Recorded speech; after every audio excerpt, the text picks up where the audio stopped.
All right. Well, hello and welcome to McDermott Library Coffee Talks. My name is Katie Lee Robinson and I am the host today. Before we get started, I do want to plug a couple of our future events. On March 2nd at 3 p.m., we have two webinars. One is choosing a topic for your paper, which will be sort of a Q&A about how to decide what you want to research, how to narrow it down to a topic question, and that will be hosted by Ryan Slattery. And then I will be hosting a webinar called What Does the Law Actually Say, which will show you resources um, that contain legal texts and stuff like that so that you can go and read for yourself instead of um, getting your news from Twitter. Um, we are big fans of autonomous information gathering here. And then on the 4th, we also have two um, webinars. One is at 2 p.m. and it's about automating your searches, and that is hosted by the Office of Graduate Studies. And at 3 p.m., we will have a session on how to find grants with library resources. So we are very excited about both of those. And you can always find our events at the main library page, which is utdallas.edu/library, or on the Comet calendar. So let's get started. We are so excited today to have from the Counseling Center, Dr. Prachi Sharma. Um, she is going to be talking to us about how the Counseling Center works and some really basic coping mechanisms for students who can, so they can, kind of make it through the crazy events that have been going on. So, Dr. Sharma, if you would just tell us a little bit about yourself, where you got your PhD and your job title and sort of what you do day to day. We'd love that. Well, thank you so much for having me here. It's really exciting to spend this part of the morning with all of you. I think at the Counseling Center, it's been always sort of really important for us to reach out to students. So telling you all a little bit about myself, my name is Dr. Prachi Sharma, pronouns are she, her, hers. I'm the Assistant Director and Director of Community Engagement at the Counseling Center. So interestingly enough, I started my position, I think a few weeks after we started working virtually. So I have never been inside my office in on campus. So still kind of like this has been my office. So I certainly can really relate to students and having to transition from kind of going into in-person classes and then all of a sudden here you are in this virtual world and you're doing everything virtually. So part of my job has also been to transition a lot of outreach that we would do to students to a completely virtual environment. So we have sort of made more efforts to connect with students through social media, have more webinars. Our YouTube channel has really picked up, and we are sort of doing more connection with students in forums like these. So any opportunity that we get to talk to students directly has been really nice. So within my role, because I'm also a licensed psychologist, I do see students for individual therapy, couples therapy, group therapy. So we do all of those things. We have crisis services, so I'm part of that as well, providing crisis services to our students. We certainly do a lot of outreach, and we're also, interestingly, we are a training site. So what that really means is that we have doctoral level interns and doctoral level practicum counselors who are in their doctoral program. They train with us. So we do a lot of supervision and training.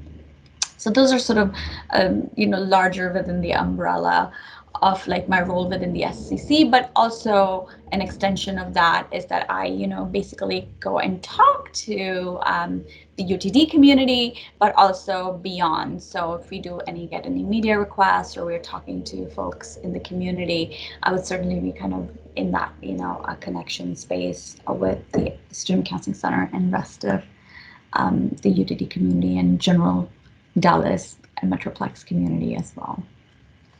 Awesome. Awesome. Well, thank you for that. So to get us started, I do want to ask you some more of human side questions about yourself. So these are just and or questions. So do you have any pets? I do not. Okay. Would you if you did have a pet, what would it be? Um, that's a good question. As a kid, I had a pet mouse, so I would, because they're small and like little, so maybe a mouse. I love that. I love that. Um, that's a great answer. Do you prefer coffee or tea? Tea, definitely chai. Same. There's a great little coffee shop a couple blocks from where I live that makes the best chai tea latte I've ever had in my life. It's called 1418 Coffee, and it is fantastic. Thank you for the recommendation. We'll definitely Yes. be checking it out. That's, one of the downsides of been sort of working virtually is that I haven't had a chance to explore Oh, I know. what's the neighborhood and restaurants and shops around our campus. So hope to really do that once we're back on campus. For sure. Okay, so for a snack, do you prefer coffee or not coffee, chocolate or pretzels? So salty or sweet?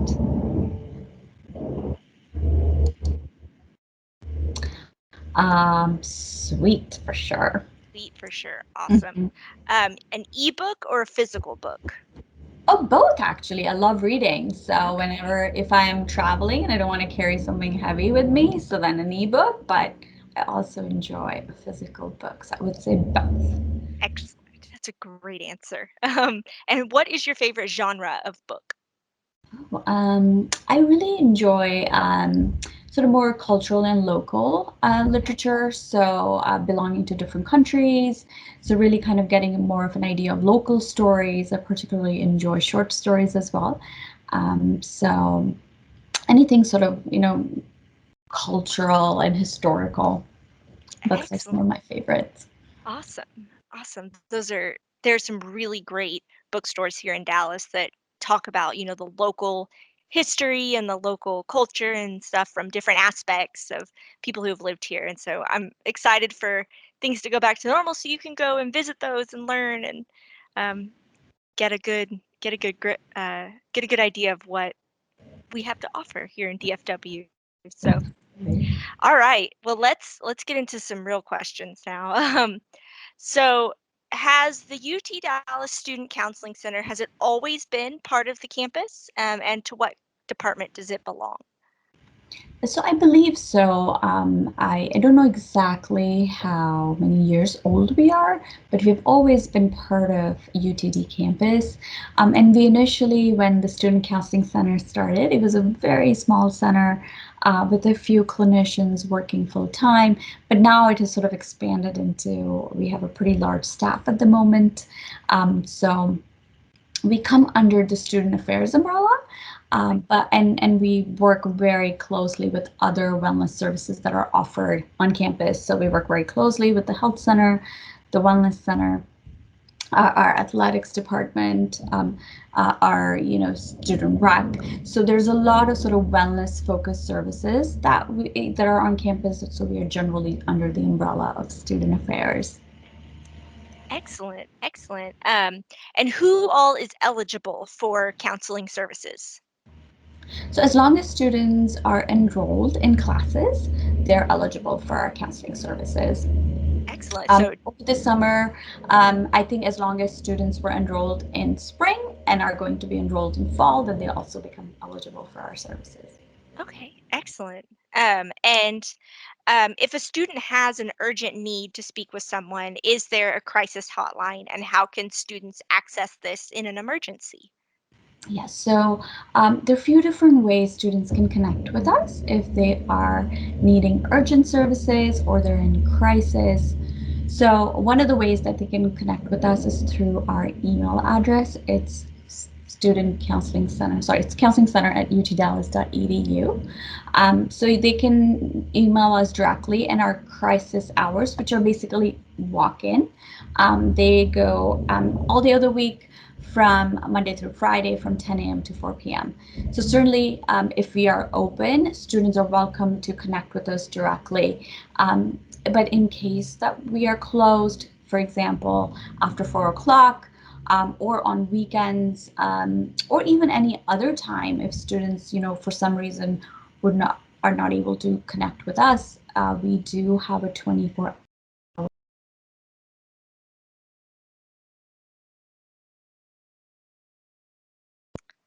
Oh no, Dr. Sharma, you have frozen on me, but I do know that you were saying we have a 24-hour crisis hotline, and I will be posting that number on the in the YouTube recording. I'll be putting that at the bottom and the counseling center email address and the website and all that good information. So Great. student, I'm so sorry. that's okay. Connectivity issues this morning, but just wanted to kind of repeat that for folks. Yeah, for sure.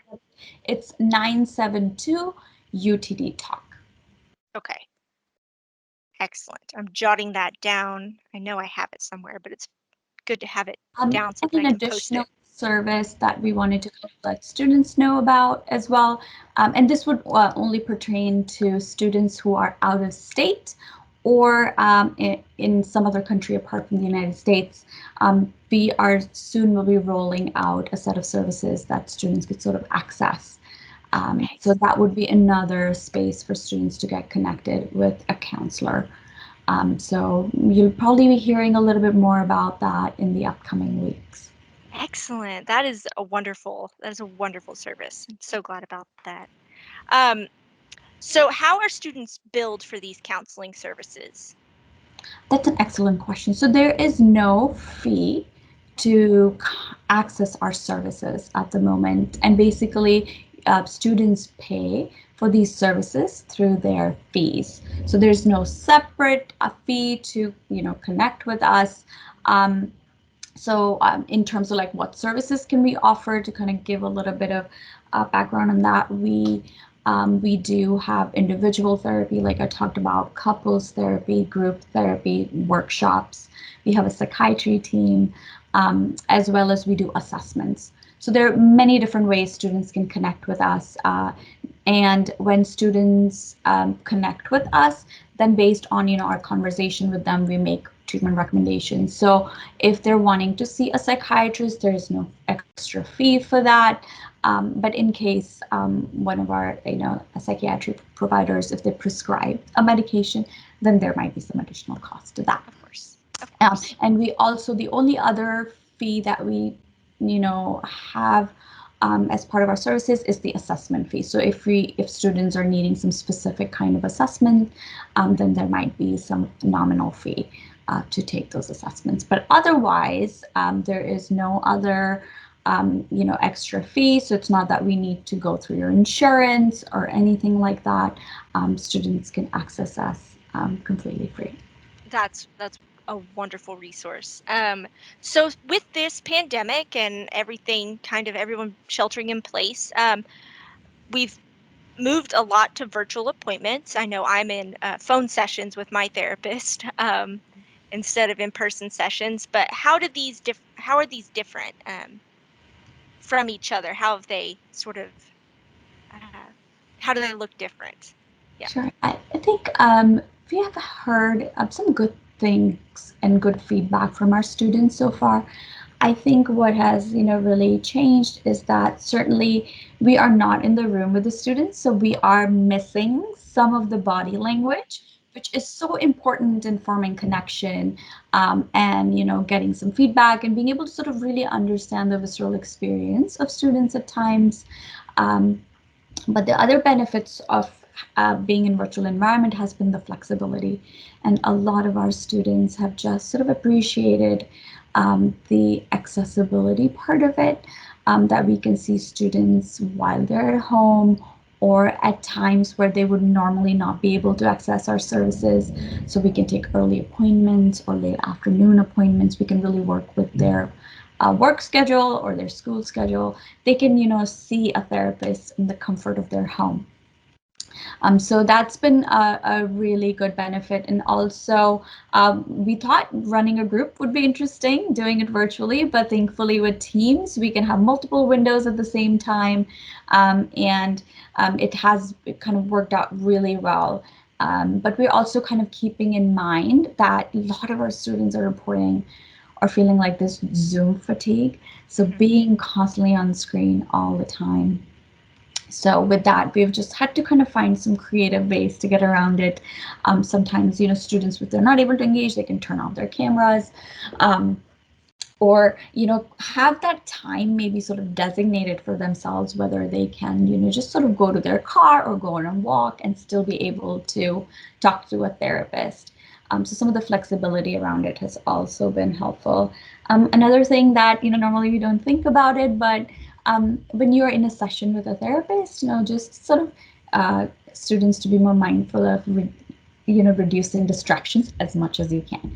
Certainly we understand, all of us are sort of working and studying from home, and we are sharing spaces with sometimes with roommates, parents, family, friends. So we understand that there will be distractions. So some of the things that we just sort of think about when we are seeing students online is just for them to have more private space, that they're able to use headphones, that they're able to engage and have some designated time to taking care of themselves and seeing their counselor. So those are like some of the bigger ways that I've heard students find the services a little bit different. Awesome. Awesome. What are some services that the SCC does not offer, is not able to offer? We're actually we have transitioned, I would say, about 99% of our services completely Excellent. online. I think the only limitation has been a lot of times has been to be able to see students right away and then they're in the middle of a crisis. Hmm. Because students still have to kind of go through our paperwork system and then get connected. Whereas before they could just walk in, or they were in between classes, so not being physically on campus, that has been a limitation. Um, but apart from that, we are doing all of our presentations online. We are seeing students online. We have, been running our groups and workshops every which way that we have sort of been were providing before we started virtual services. Awesome. That's amazing that y'all have been able to transfer everything so that the students can still get um, the help that they need. Mhm. Um, as we know, UT Dallas is a extremely diverse community, and there are a lot of people who are members of marginalized communities. And I wondered what types of services the SCC offers that are sort of inclusive and safe and help those people feel seen and heard. That's an excellent question, Katie. I think for us, that has always been a deep part of our value is to provide culturally competent, accessible services to our diverse student body. So when students first reach out, they can actually specifically request a counselor if there are certain parts of their identity or intersection of those identities is important to them. So we do have a pretty diverse staff, and we are actually even now actively recruiting more of a diverse staff so that we can, connect students with particular counselors that can sort of, have that commonality of their identities with them. We also provide specialized groups, support spaces for our students. So we have a student support group for BIPOC students. We run a group for women of color. We have an LGBTQ support group for gender expression and sexuality spectrum. We also offer first generation support group and a support group for our Asian identified students. So we are sort of being more intentional about creating spaces for students to connect with each other based on their important social identities. So that has been sort of a really important piece of the work that we do here. And we also are connected very well with the community resources. So in case students are looking for, any specific identity-based services or something that would be sort of important to them in the community, we have a wonderful referral coordinator who can kind of really help support students in getting connected with some of the resources on and off campus. That's awesome. I know it's so important to feel that you belong, Hmm. and so having those groups is definitely a way to help students kind of cope. I mean, college is it's sort of a stressful time for a lot of people, especially if you're, just sort of digging into your identity Right. um, and who you are and who you want to be. So, Yeah, and I think, Katie, like you really, kind of are talking about like there's a lot that has been sort of going on in the last 1 year or so, even more so before, particularly for our marginalized students. We dealing with multiple pandemics. There has been rise in police brutality. We've just gone through a really stressful election season. And then last week, kind of dealing with a pretty terrible winter storms and sort of break down our infrastructure. And we know that, a lot of these, stressful events really impact our students who come from marginalized backgrounds. So certainly been more intentional about reaching out to students and normalizing that a lot of struggles that they might be feeling are sort of natural reactions to some very stressful situations. And students are doing all of this, with trying to go to school, with trying to work, with kind of dealing financial situations. So there has been some unique challenges within the last year of our student body. So really want to kind of emphasize that we are here to support our students. We want them to know that we are here, that we are available, that you can access our services, that we don't have a wait list. You can pretty much sort of get in pretty quickly. awesome. That's amazing. So I do want to ask you, what are some practical methods that students can use to sort of provide self-care or coping or Mhm. I know that my bad coping is to eat. I like to eat my feelings, but that's not always healthy. Mhm. So what are some recommendations you can give for students who are struggling? That's an excellent question. And I think that's a conversation that we've been having with students sort of continuously because it's going to look very different to people based on, like your personality type and like how you prefer to take care of yourself. But I think what I would really like to emphasize is that, it's not selfish to wanting to take care of yourself. So make that a priority, sort of acknowledging a lot of difficult feelings that might be coming for folks. So it's okay to, feel sad sometimes, that, the loneliness for a lot of folks have, crept up because we have been pretty socially isolated. So always a good starting point is to kind of go back and look at what were your coping skills before the pandemic started. So if for you, it's about, social connection, if it's about relaxation or meditations, you want to kind of go back to some of those coping skills. And then, we are trying to figure out how to modify that, and make that more available to you during this time when we all have been asked to put masks on and socially distance. So a few of the ways that, students have found it really helpful is that journaling can be really helpful. So writing your thoughts and feelings down, talking to a therapist, that could be really part of your self-care. You can actually learn some skills and tools that could be really helpful. Nowadays, there's some wonderful apps out there for relaxation and mindfulness and meditation. So definitely check some of those skills out. We also have a couple of resources that are sort of unique to UTD. So we have an app called Thrive, and it has some sub modules within, and UTD students have access to that. They can just download it, and it has different modules on like depression and anxiety and relationship issues. So you can, it is self-paced. You can go and connect at any time and get some skills within that. Um, we also have a program called Tao, uh, which is a sort of web-based program that students can log into. Again, they have access to this program, and it also has a lot of those sort of cognitive skills that you can learn, completely self-paced, and you can watch some interactive videos, and it has some worksheets with it, so you can engage in that.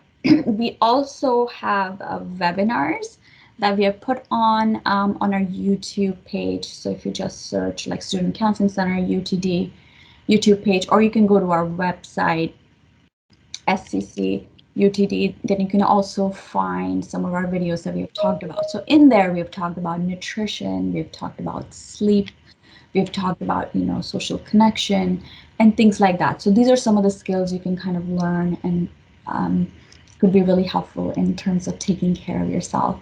Another thing that I've heard from students, particularly related to isolation and grief, just create some time or curate some time in your life where you are building those connections. So maybe put something on in your schedule, maybe Friday evenings after the school is over. Maybe, I'm gonna like do like a Zoom call with my friends or get on FaceTime with family. So create those sort of rituals in your life that you sort of look forward to, that give you a sense of connection, that give you a sense of social support. So even more so than before, we have to be more intentional about taking care of ourselves during this time. Uh, I just know that there are tons of resources on our website, and available generally to students to create some ways. Another thing that I've heard students find it really helpful and that we can do within, given that we're in a pandemic, go for a walk, and that can be really, therapeutic. Go for a hike. It could be just really nice to be out in nature. Um, play with your pets if that's helpful. Um, all of those things that give you, some respite from the stresses of school and work and managing different things. Utilize those self-care strategies. Those are awesome recommendations. I wow, I didn't realize we had so many resources available to our students as far as the app and all of that cool stuff. So we will definitely be linking that below in our YouTube recording, and we'll link to y'all's channel as well. I do want to give a brief, testimonial. I went to the counseling center when I was in undergrad at a different school, and um, absolutely saved my life, saved my grades, saved, literally saved my life, and just totally changed my outlook and the way I looked at myself and my health. And I mean, I think that the counseling center is one of the most important resources that students don't know about. And they need to. They need to know that it's okay to seek that help, and to, even if they just want to go and sit and talk, it's Right. okay. Yeah. Yeah, no, I think that's one of the pieces. I think we talk to students a lot about like how it's completely confidential. It's free. You're already paying for these services.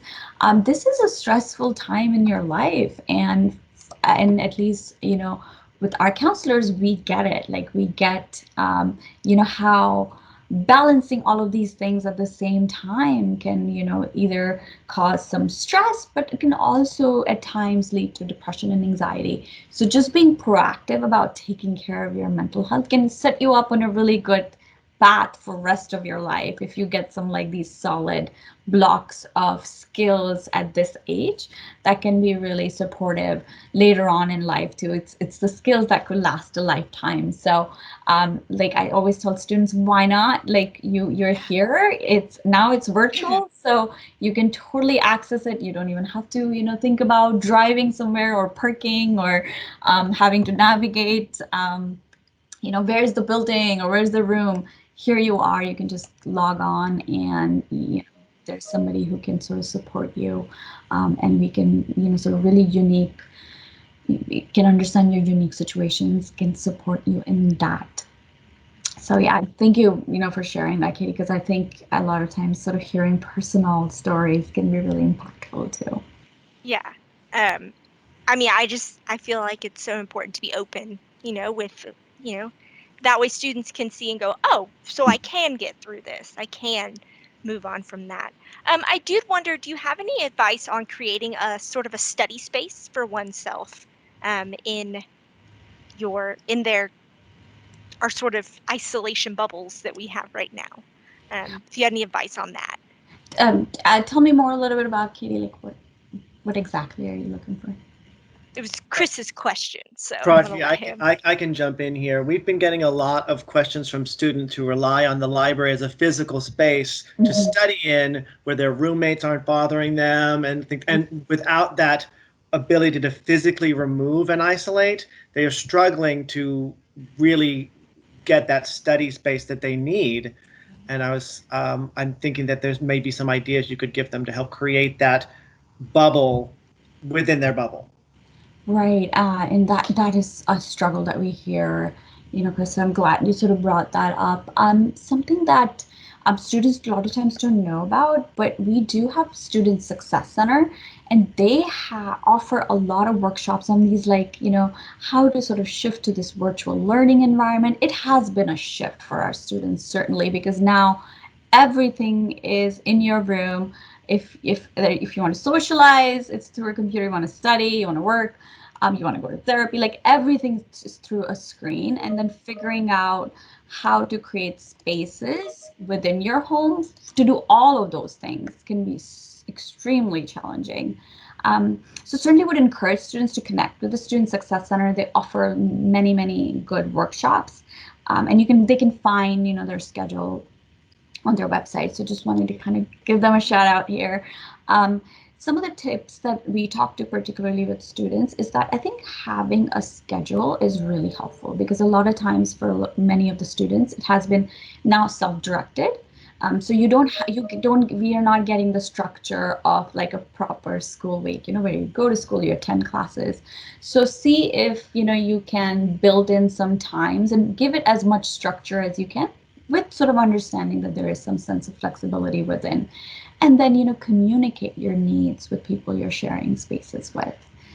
So in whatever ways you can set some boundaries and communicate what you're needing. So if you're needing like an hour of quiet time, you're kind of letting folks that you're sharing space with that, hey, I have a class or I have a study block during this time, Mondays at 11.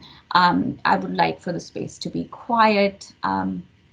So that could be really helpful. Hopefully our weather is going to get a little bit better. So see if you're able to utilize some spaces outside. That could be really nice to kind of study.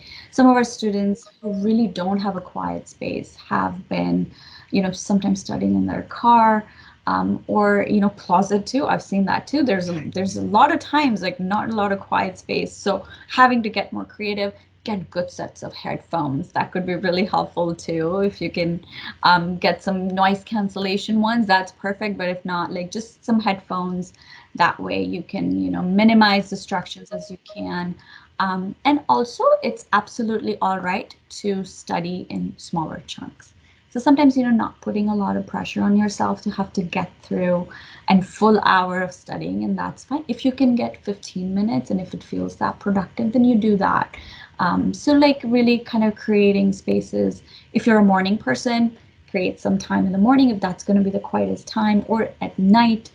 So just, kind of getting more creative around finding spaces and times that would work with your schedule, that you can still, are able to study. So I don't know, Chris, if that sort of addressed it, but Yes, that's perfect. And actually, our guest commented that he was going to ask a similar question. So it's really useful for our students to create not only physical spaces but mental spaces. mhm. So thank you very And much. our effort has really been sort of working with faculty and staff, and also letting them know to be more flexible with our students, because these are not, normal circumstances, and students are kind of dealing with a lot that's going on. So some of the work that we've been wanting to do is with faculty and staff, to for them to understand that, at least right now, we would need to give students more flexibility, more time, understanding, taking into account their unique situations. So there's some work that we were doing with faculty and staff, but you can also, in some ways sort of set some boundaries with folks you're sharing space with it, and that could go a long way. That's excellent advice. That setting boundaries I've found is a excellent skill to develop early on. Right. Uh, so, well, thank you so much for coming and talking to us. You have been an excellent resource, and um, I am so excited to post this video and to post the resources that you've sent. Also, if you have a list of some of the community partners within Collin and Dallas, if you would send me those, that would be great, so I can post them um, for our students. And um, just thank you so much for coming to see us. We really appreciate it. And We just so really you know, when we are back on campus, we do try to have a coffee chat hour about once a month. So you can drop by the library, have a free cup of coffee, and just create that chat space. It's something we've tried to do. So that's where this came from. Yeah. Yeah, We that's also we do have tea as well, oh, so you'll okay. be in good Thank shape. you. Yeah. No, that is a wonderful thing. I actually did not know about it and feel really excited to be invited. Please let us know if there's some specific themes that we can really talk about. We talk to students about all kinds of things mental health related. So we would be happy to come back and join. I know my colleagues would be really excited to speak to our students and to you, Katie and Chris. So thank you so much for inviting us. And I will send those resources out Great. to all of you. Thank you Wonderful. so much for your time. Wonderful. Well, I'm gonna close this out. Thank you all for coming. I have been your therapy loving librarian host, and this has been McDermott Coffee Talk. Have a Thank you. great day. Have a Bye, great everybody. bye.